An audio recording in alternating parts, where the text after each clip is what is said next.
News stories were coming in about this strange virus in Wuhan, China. It was weeks before we saw the first cases in the US. As the numbers went up each day, my curiosity got the best of me, and I started plotting the curves. Here's stories from real people all over the world and how they've responded. I'm Sally Hendrick, founder of Shout Your Cause, and this is COVID-19, The World Responds. Hello, Mary. Do you go by Mary Grace or Mary? Mary Grace. Mary Grace. Mary Grace Gardner, welcome. Thank you for coming to talk with me today. Tell me a little bit about yourself before we get into this, COVID talk that we're going to have. Yeah, so thanks so much for having me. I'm so excited to have this conversation. I am a college admissions and career coach, and I run a company called The Young Professionista, where I help hardworking students with getting into their ideal school and professionals with landing their ideal job. Okay. And we met online in a business learning group about 4 or 5 years ago. Oh my gosh. I think, well, the year I started was 2015, and then I left corporate in 2016. So tell me, when did you start in that class? Was it the same year? I think I started, it might have been shortly after that, because it was right when I was pregnant with my first child. And Okay. I remember just like most mothers have a nesting period, my nesting period was, let me get all the licensures I want, let me launch a business. Those were my nesting activities. So I think it was right around when my child was born. So 2015, I think too. Yeah. Okay. Well, cool. So that's how we met. And I know I've seen you, but we haven't really had any deeper discussions, just a comment here and there on a post, noticed you, you noticed me. And so the funny thing though, that I just found out about you is that you majored in math in college, and so did I. Yes, I am such a fan of the quantitative world, and I have noticed the posts that you have made as of late with the statistical analyses, and every time I see them, I think, oh, someone at my heart. Yeah. And that's a hard thing to do. I'm not doing it as a project for any company. And this is what I did for 25 years. I did that sort of analysis for companies for the financial impact of behavioral statistics regarding lawsuits for employee workers' compensation, or for automobile liability or medical malpractice. And I really specialized in the healthcare side of things. I worked for HCA, Healthcare Corporation of America, for 7 years. And I also had a lot of healthcare clients that I did the work comp and the medical malpractice analysis for. So that's something that, even though I was getting paid doing that before I started my business, or before I left corporate anyway, I'd started way before that. But then this has been something that I've just done because I saw some information and thought, wow, people need to understand what this stuff really means. So I'm glad you saw that. It's so important. I think in my career, so most of my career actually has been in healthcare leadership. And I remember early on in my career, there was a leader who I was having a mentorship conversation with her, and she was very appreciative of my quantitative background. And I can't forget what she told me. She said, the person who has an understanding of data is the person who has the ability to paint a story and has the power. So it's such a powerful tool, and there's so many different stories that can be painted with it. And that's why it's so important to be careful with making sure that they're truly understanding what's out there, which is why I appreciate your approach in sharing those perspectives. Cool. Thank you. That's really cool. Statistics and stories. I think that all kind of goes together. And the funny part about it is that the numbers are the truth tellers. And you can't, now granted, we can dig down into these anecdotal situations and say, but what about this? Or what about this? And I get that. But when you look from the higher view and you look at everything in the aggregate, you've got to be able to weigh in, well, what's the most prevalent thing that stands out, and what it may be interrupting a pattern, or what may be stopping something from making progress or whatever, that's where you can bring in the other things. And it makes it difficult for, hold, sorry, somebody's making a lot of noise. It makes it really difficult for people to understand that there's a much higher view here that has to be considered, and that's not communicated to the general public all that much. That's so true. I think people can take a tidbit of data and really run with it, right? And I think Mm-hmm. one of the most dangerous things when it comes to data is sometimes you see people running away with an association thinking it means a causation, and it doesn't, right? There's Right. so many different things that lead to that association. Mm-hmm. And so it's unfortunate where sometimes decisions can be made or attitudes and responses can be formed on one part of information that isn't Uh-huh. complete. So tell me a little bit more about the business you're in now, not the college part, but the surgical robotics part. How did you get into that? Sure.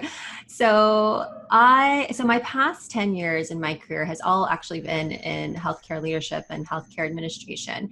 So I mentioned, yes, I was a math major when I Uh-huh. first started. And when I entered school, my intention was to become a math professor, but just like most students do in college, I started exploring all the different routes there. And I remember having this distressed call with my parents, like most college students do with their Uh-huh. quarter life crises, and say, "Mom, Dad, what am I supposed to be? Tell me what I should do." And I remember they responded with, "We're not going to tell you what you need to be or what to do. You need to take some steps to figure it out. That you need to figure out what you're happy with, what passions you've got, what Right. problems you want to solve, and let us know how it goes." And at the time, I had a roommate who was crying because her mom was telling her she needed to be a lawyer. And so I had said, "Mom, Dad, I have a person here who's crying because their parents are telling them to be a lawyer, and you're here telling me to figure it out. This is not fair." So, of course, in retrospect, that was the best response a parent can give. Yeah. But at the time, I didn't appreciate it. And so when we hung up from the call, I said, "Okay, great. That means I'm going to have to figure it out. No one's going to tell me." So I explored all sorts of different things when I was in college. I tried genetics research. I did health policy research. I in the arts and dance, and so lots of different things. Mm-hmm. But I realized what I was really interested in was from an aspect of health and an aspect of children, looking at ways in which we can prevent people from getting ill. I like most students also, I explored becoming a pediatrician, and I volunteered in a pediatrics intensive care unit. And I realized that when I was holding babies who were dying, when I was encountering heart patients who were transplantless and it wasn't looking like they were getting a transplant, I realized Mm-hmm. I wanted to be part of solutions that were farther upstream. That led me to getting a degree in public health, in maternal and child health and international health. Mm-hmm. And while I was there, it was right around healthcare reform where I decided to work for an integrated healthcare system that was in the forefront of efficiency and quality and safety. And so I got a front row seat of, in a time of massive change, what does that look like in being part of it? I landed my current role in surgical robotics last year. I had a great tenure, 10 years of working in strategy and performance improvement, working as chief of staff to their CEO. Mm-hmm. And I wanted to be able then to apply those learnings now on the other side of a vendor side, looking at this on surgical robotics. How can you approach minimally invasive surgery in a way and leverage expertise that I had around running hospitals and systems? And so my current work, I'm focused on that.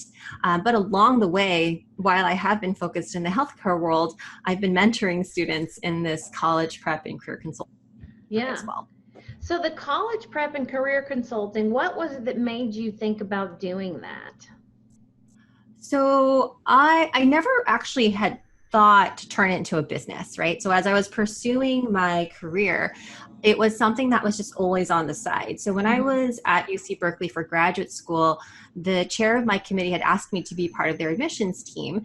And so while I was on that committee, it was like a big eye opener on what stood out. It was a big eye opener on the caliber of students who apply to a top program.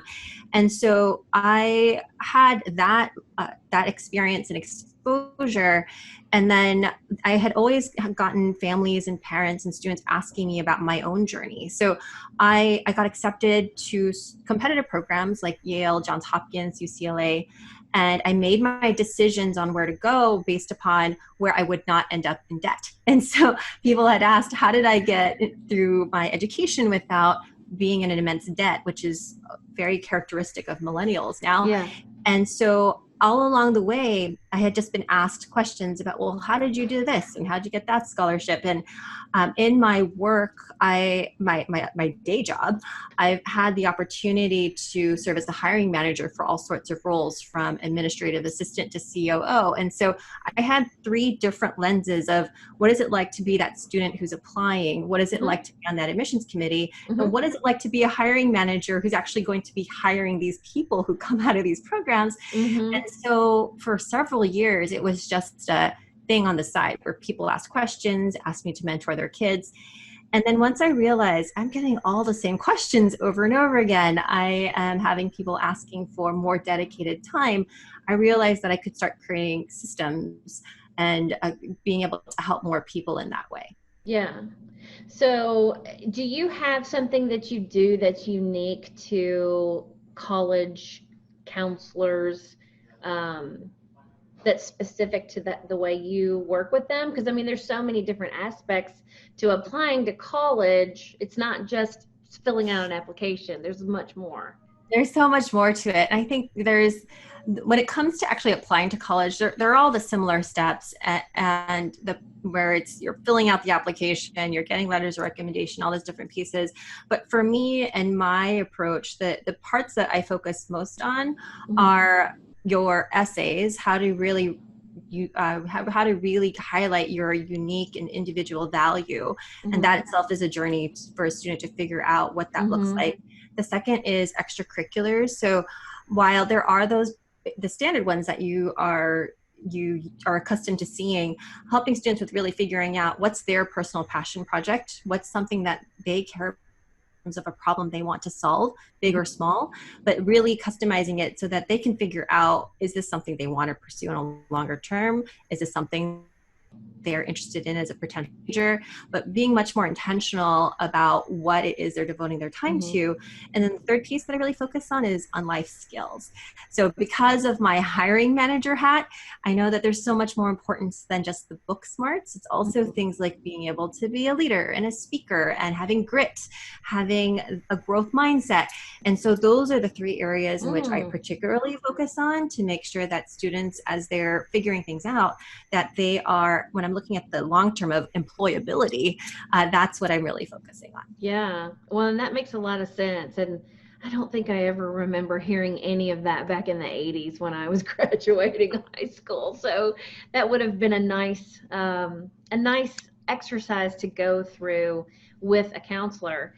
So I talked with another counselor recently on my podcast who works with a lot of people from the Northeast and from the Chicago area. She lives here in Nashville, was a friend of mine here. She also works with people here, but most of her contacts are around the Boston area and also around the Chicago area.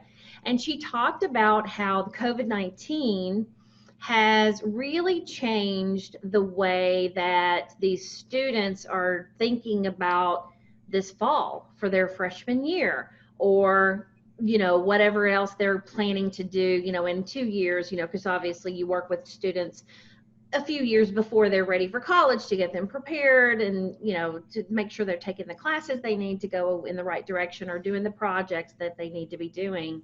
But she's seeing that a lot of people are really changing their minds about how they're approaching this freshman year. Have you run into that with any of your clients?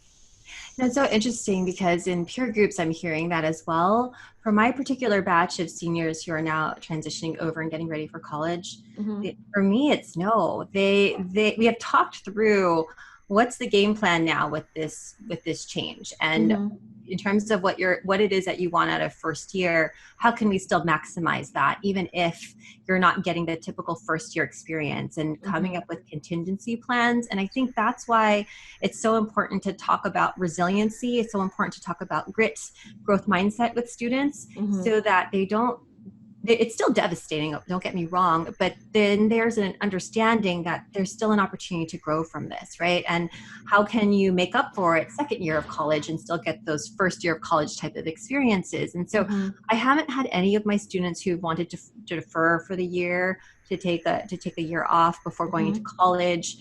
But most of them have talked to me about, well, okay, this upcoming summer, what can I still do? Because my internships aren't happening. Summer jobs aren't happening. Let's talk through what are ways in which I could still cultivate my skills. And so I have students who are in EDX courses because they wanted to learn about programming and they don't want to lose the opportunity to continue building. I have students who are doing digital internships, helping businesses. And so I think part of the nature as well, my student and my clientele, I have students across the United States, but also in different countries. And so from that, there was already this kind of global perspective, this digital perspective of how can we leverage resources in a different way. And so the greater I think population regarding moving into college, I know is having these questions. And I think for my students, we've been talking about it throughout the year that this might be a reality. So let's talk about options now so that you're not shocked first year of college when you're not able to be on campus. Right. The other thing that this other counselor had mentioned was that some people were making switches on where they were going for financial reasons, because we have had a lot of businesses and a lot of individuals get hit personally, and it makes them like, okay, I'm not sure if I'm going to go to this particular school right now. Maybe I'll defer that application if they can. I don't really know these details, but they're thinking that they're going to do something else closer to home or a little bit cheaper or whatever to get some of those initial classes out of the way. What do you think about that? So I have, in terms of my clientele, I have a bit of a range, and there's a subset of my clientele who I work with that are completely pro bono. They are a subset of students who come from underserved communities.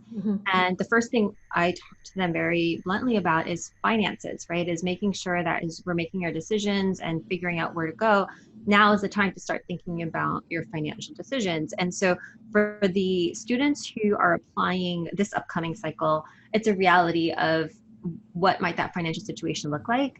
And so we're having those conversations now on alternatives. And so for those who are applying this cycle, my recommendation to those who are thinking about the financial impact is to make sure you have a range of opportunities to choose from.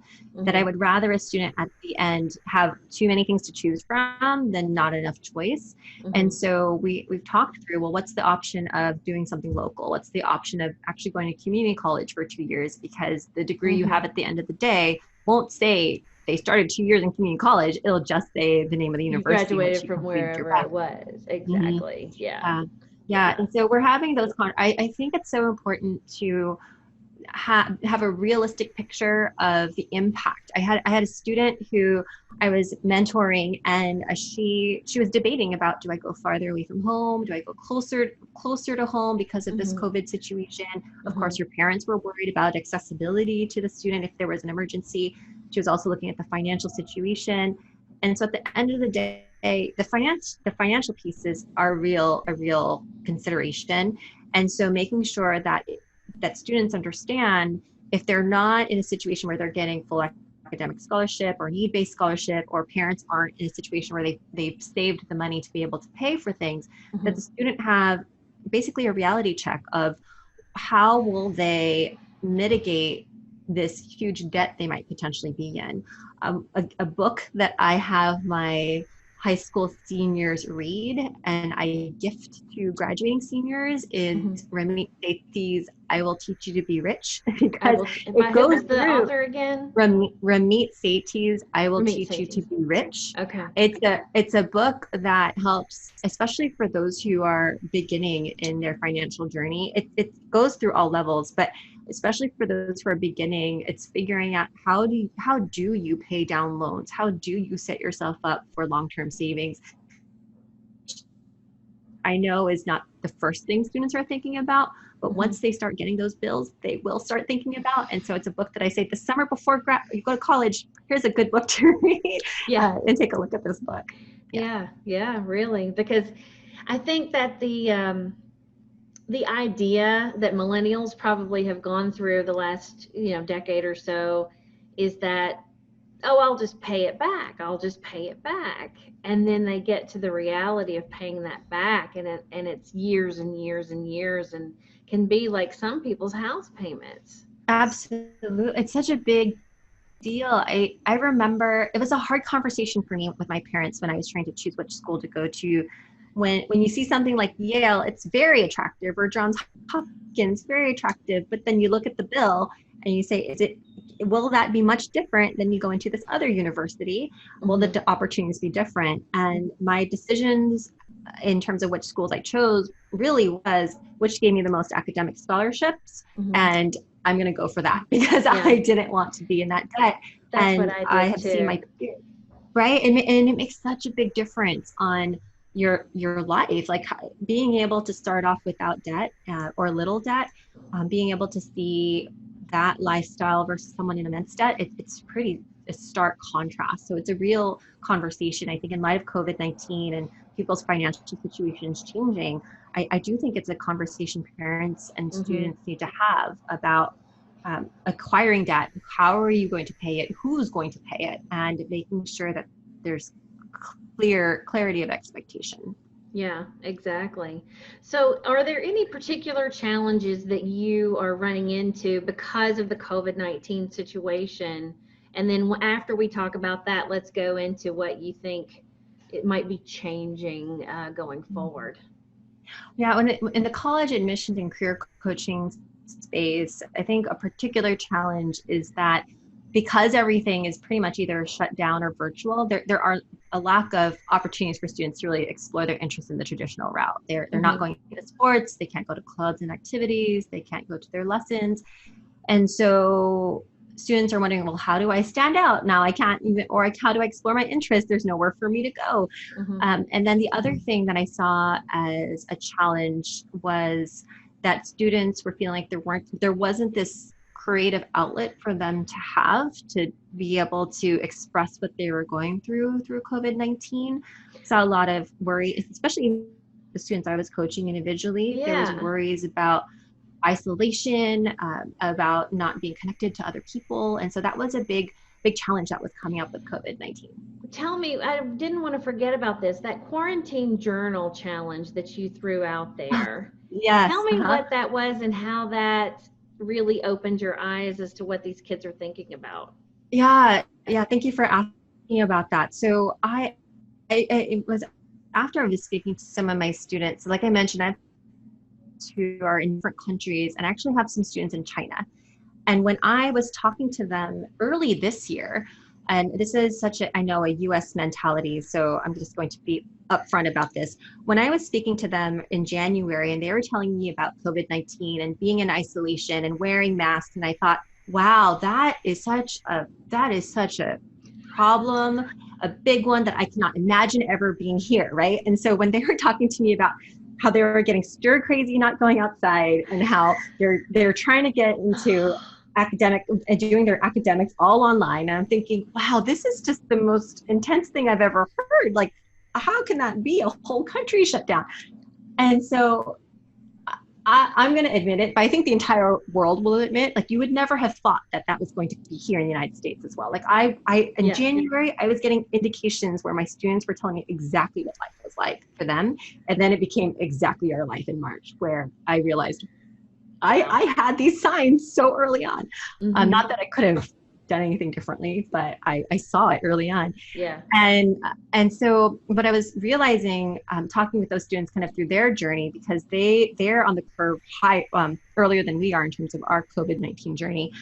I was recognizing that the students I was working with who were going under quarantine and isolation, that they felt isolated. So even though they had these Zoom meetings, even though they were at home with their families were also coping with COVID-19, trying to get adjusted to work from home situations. It was chaos.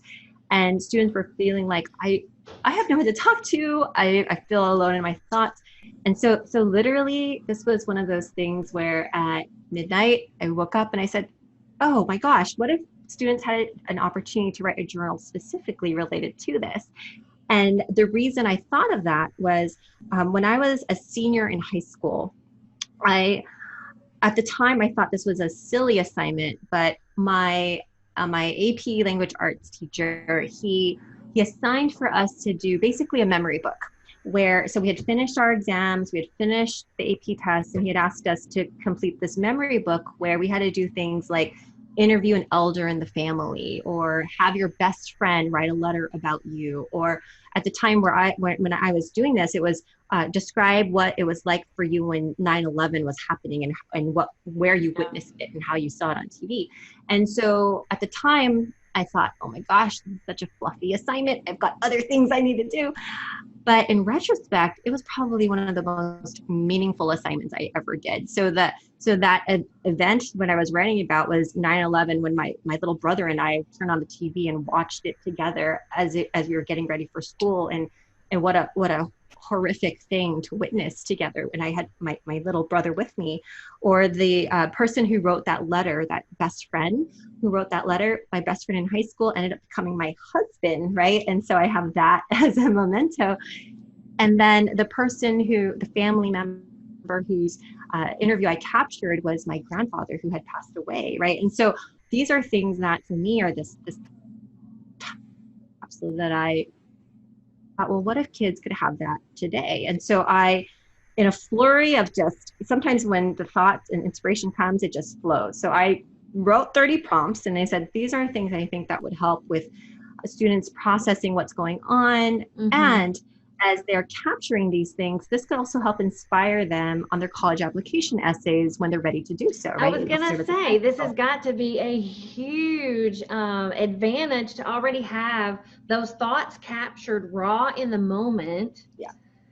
Sometimes, I mean, and it doesn't matter if it's perfect. You know how you hear this, done is better than perfect? It's just like, step out and just do something. Just do it. Yeah. Do it, because you're going to stumble along the way, but that also shows that you're being authentic in the work that you're doing, and they can pull back from that. I would have anything, give anything to have my thoughts written down when 9/11 happened, or when something else happened in my life, because I was, what was I? I was a young mother that hadn't had my third child yet.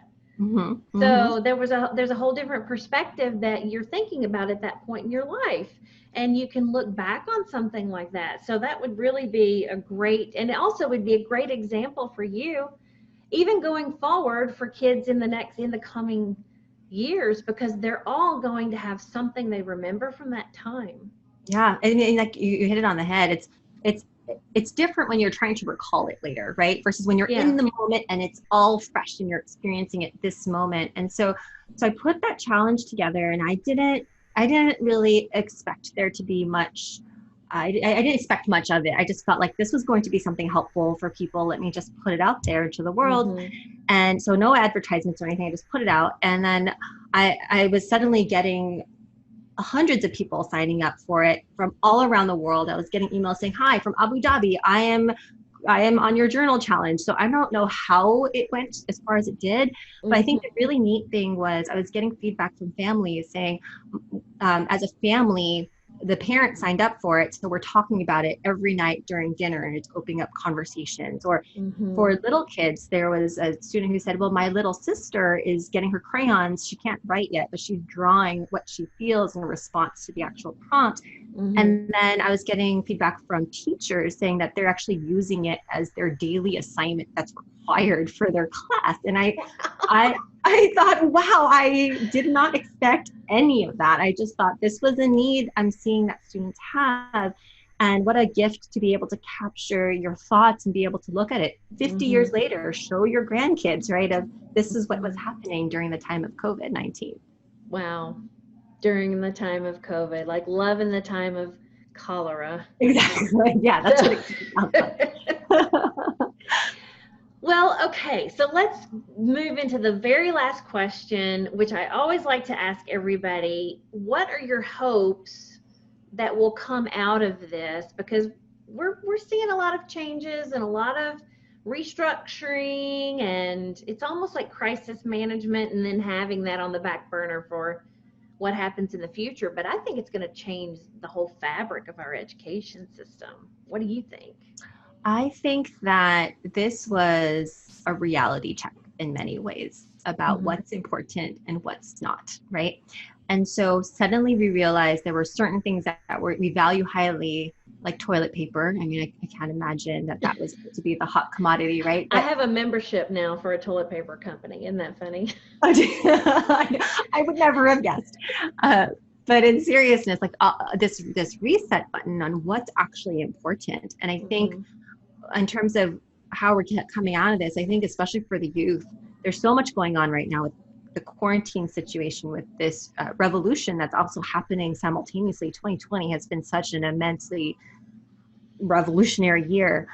I think for students and for youth to realize that they are strong, that they are resilient, that they are able to live through these really hard things and are able to kind of set this new stage of how the world should be.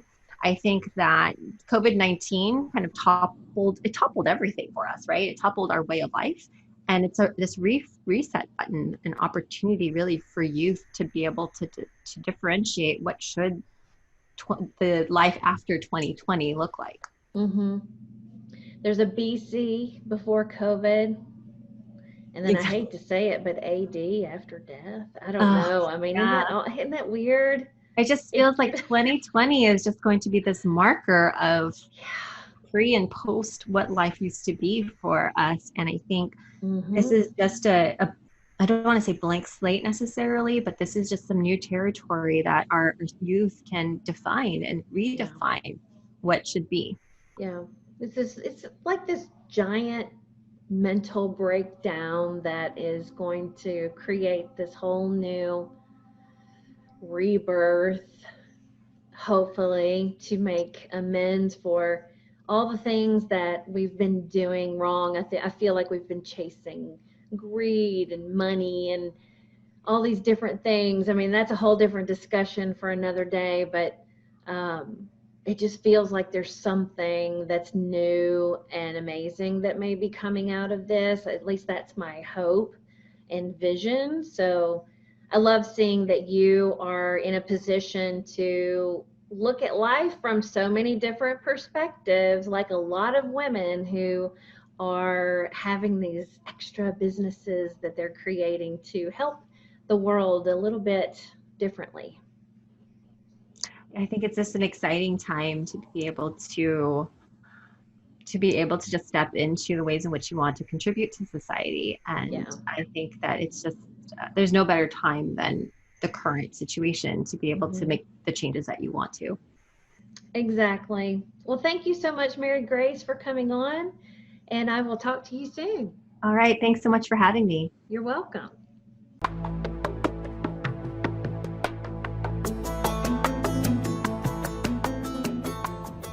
Thank you for listening today. Subscribe to this podcast to hear all our episodes. Go to shoutyourcause.com to our podcast page for information on our guests and notes from this show.